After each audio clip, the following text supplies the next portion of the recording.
In this 8th part of our series, Unfolding the Process Enneagram Teachings, we're looking at the Process Enneagram as path.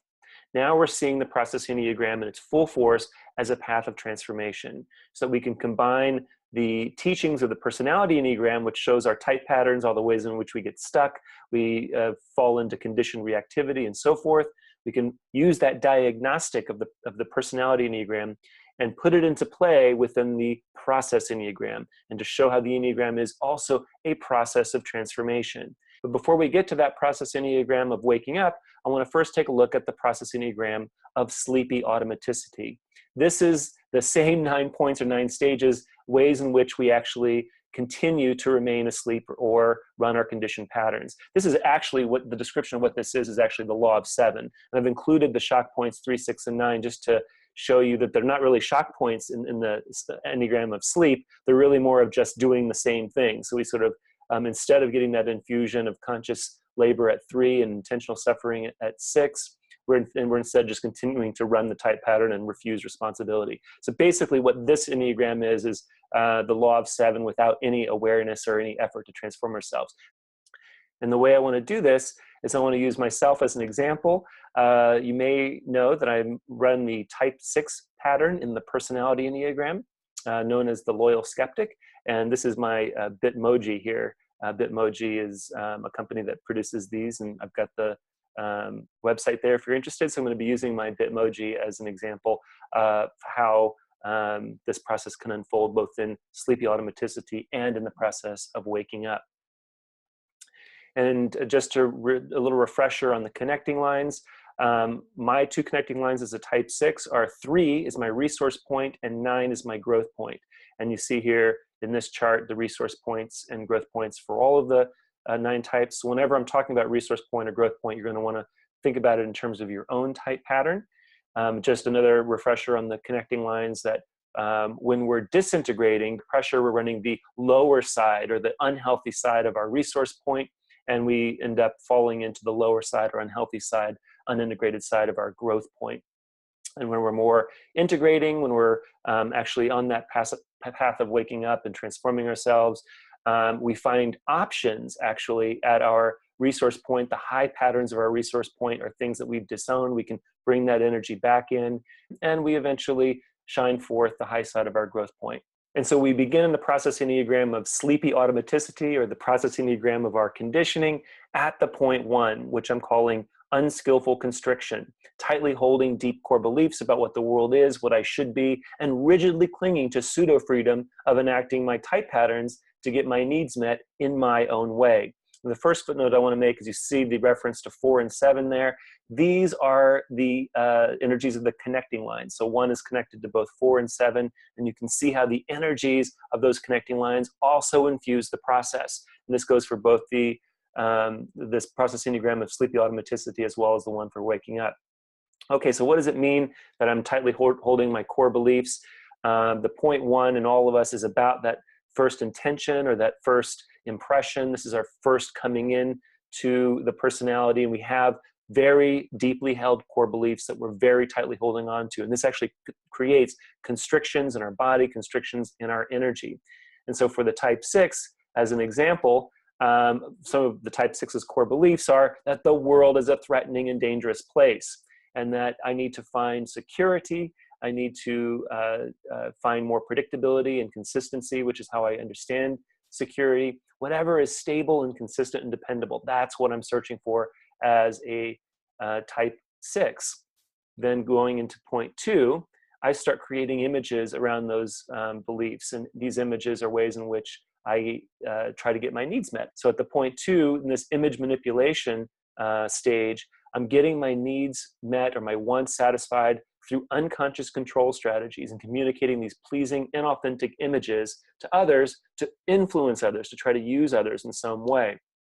And the images that I'm creating as a type 6 deal with I'm dependable, I'm trustworthy, I'm consistent, I'm reliable. Hey, you can depend upon me, I'm loyal, I'm not going to let you down, and I'm going to be there for you, I'm consistent, I'm going to always tell you the truth, I'm always going to be a reliable source of information, so on and so forth. And what I'm needing, my covert need, is that I'm seeking reassurance as a type 6. And again, your images and needs are going to depend on your own type pattern. And the 6 is always sort of seeking reassurance or security, what are you really thinking? I might say to another person, or is it okay? Or do you still like me? Do you still like me? All these different bids for reassurance would be one way in which the 6 is trying to get their needs met, the need for security.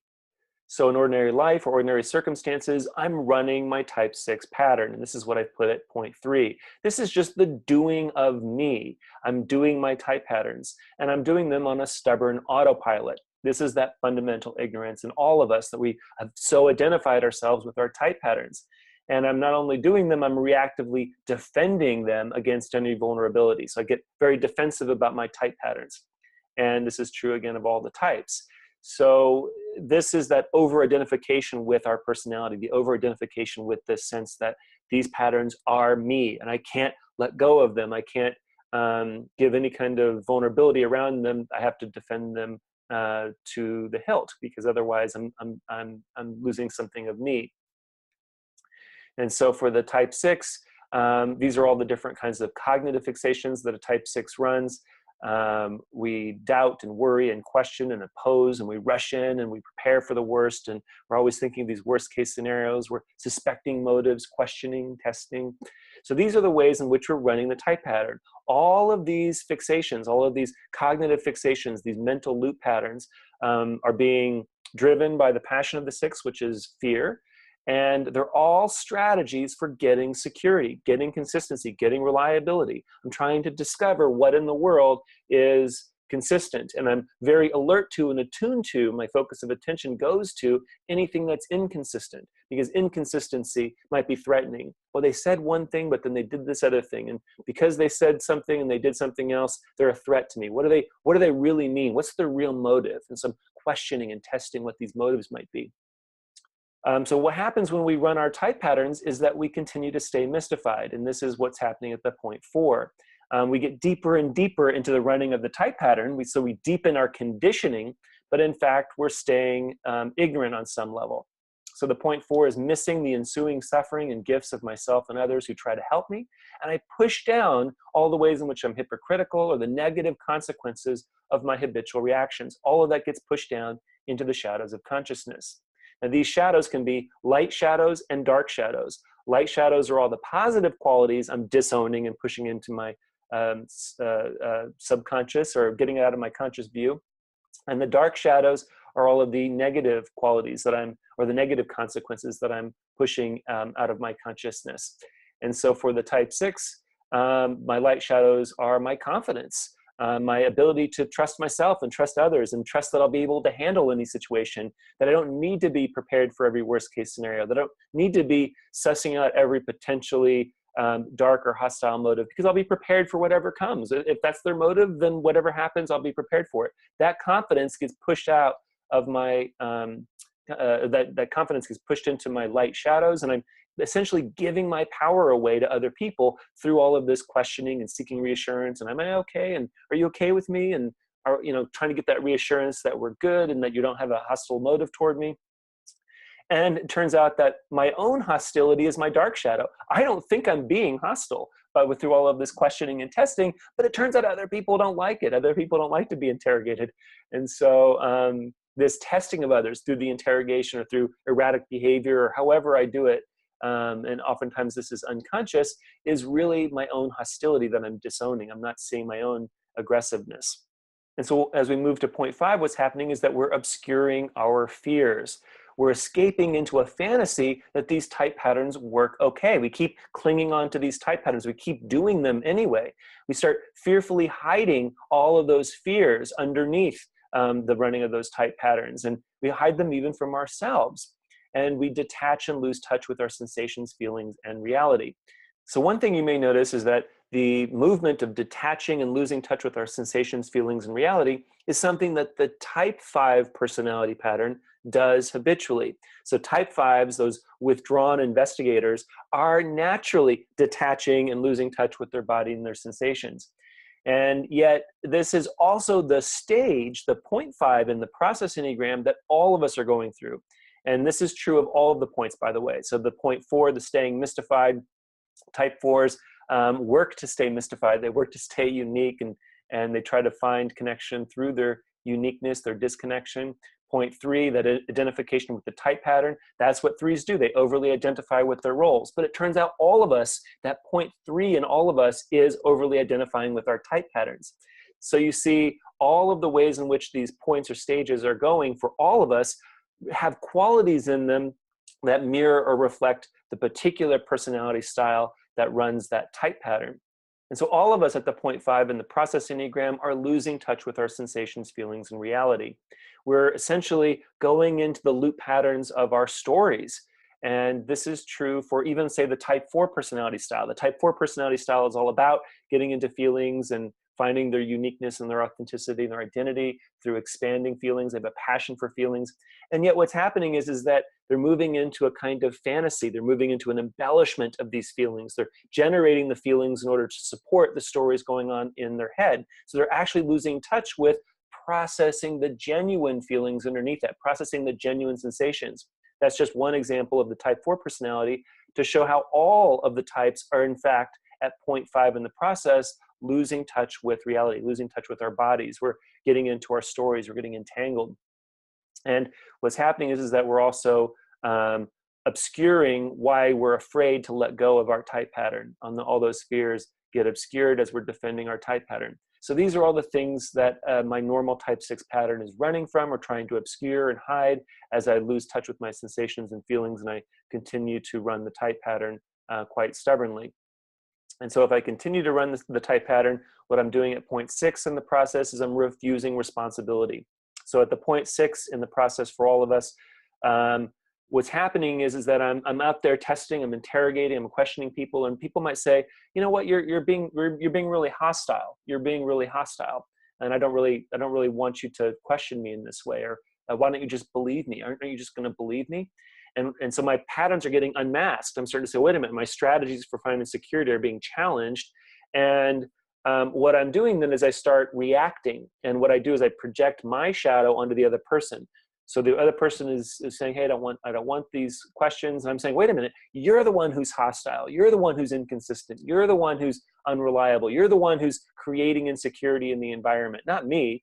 So I'm projecting all those things that I'm actually doing and feeling onto the other person. And this is what all of us are doing in our type patterns. We're projecting out those shadows onto other people, and then we're reacting against them. And of course, projection is one of the key elements of the type 6 personality pattern, which wouldn't surprise us because we're at point 6 in the process Enneagram. And so here are some examples of how the type 6 avoids responsibility at the point 6 in the process Enneagram.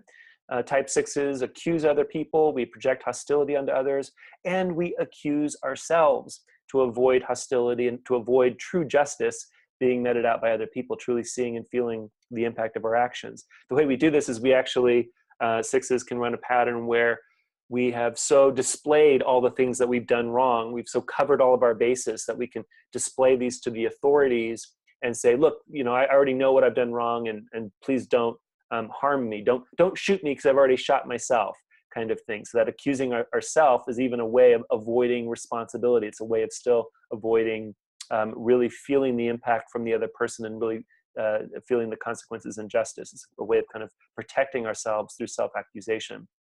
Other types do this as well.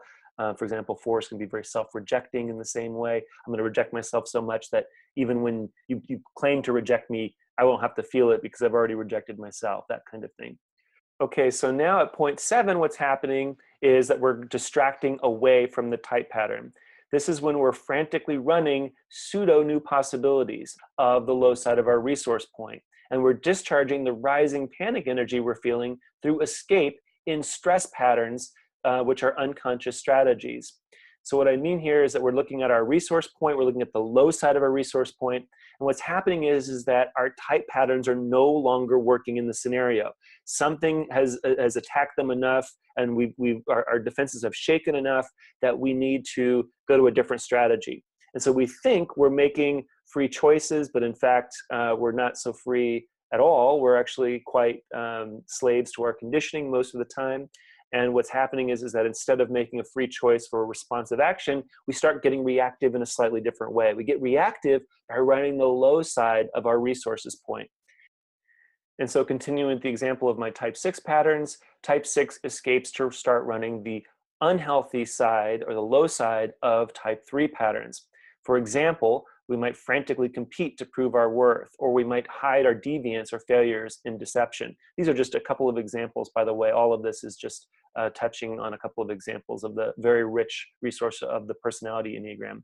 But anyway, in these examples, my type patterns aren't working anymore. I've been seen through with this interrogation. I can't do the interrogating or the questioning or the suspecting anymore. And rather than try to test whether or not they're being reliable or safe, I start frantically trying to prove that I'm a worthy person, that they shouldn't harm me, there shouldn't be hostility directed toward me, I shouldn't be excluded from the group or the team.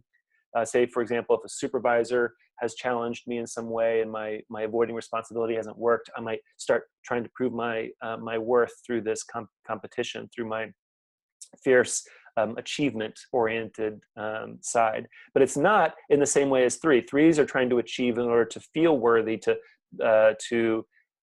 feel that sense of sadness or shame in the heart, whereas the 6 is trying to compete to feel worthy so that they won't be attacked. So it's a fear-based running of the 6 pattern or the 3 pattern. So all of us are doing this as well when we're moving to our stress point, or the low side of our resources point is what I'm calling it. We're actually running those patterns still through the lens of our original type pattern. And I can also get very deceptive. Deception is one of the hallmarks of a low 3. They start deceiving themselves and others quite shamelessly sometimes. And I can, as a 6, start to do that, hide my deviance and my failures in deception.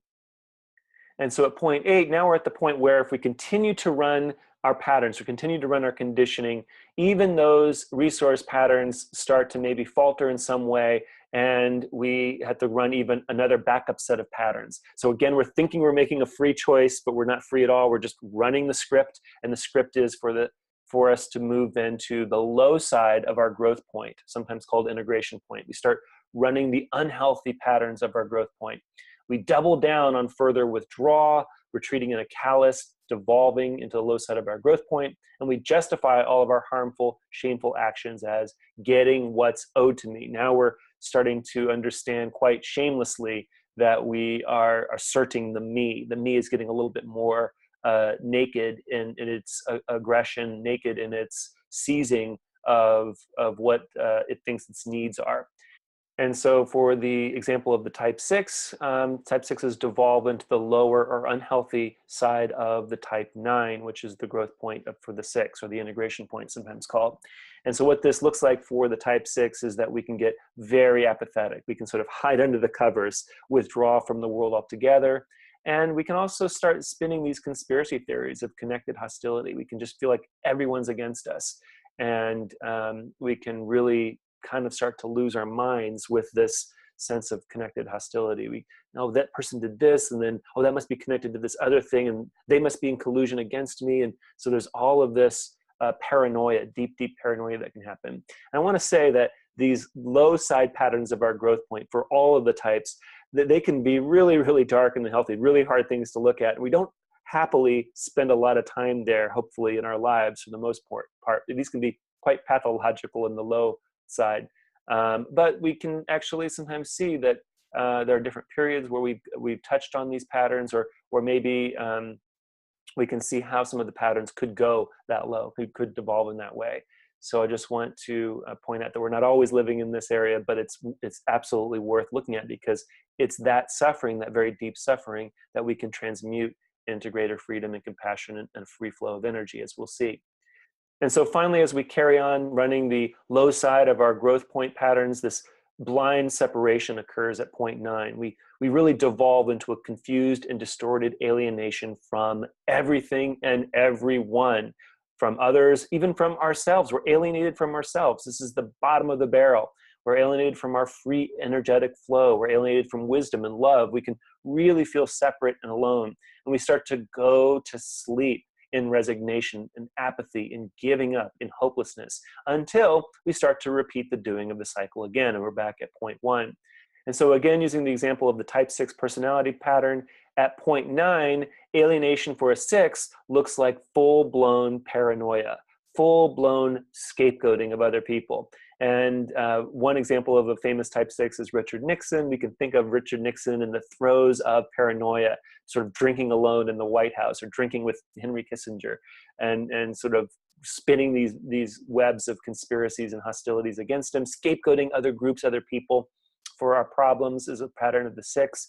And we get quite passive aggressive. Passive aggressivity is something that comes naturally to the type 9, but when type 6s go there, it can be quite belligerent and nasty and quite menacing and not so pretty to look at. So I don't necessarily like to see these patterns in myself. And the point is that all of us need to experience and fully integrate these times when we're feeling completely alone and alienated and cut off and separated. And each of the type patterns are doing it in their own way. And each of us as human beings have probably been in that space or near that space at some point or another in our lives. That's maybe even one of the reasons you're on this path of transformation.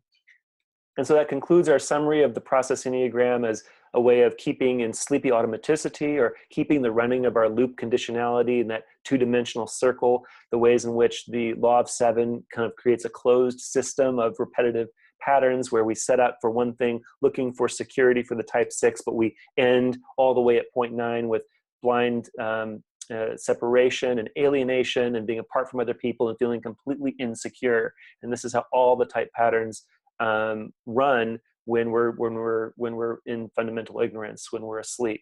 And so in the next section, we're going to be looking at using the process Enneagram for waking up.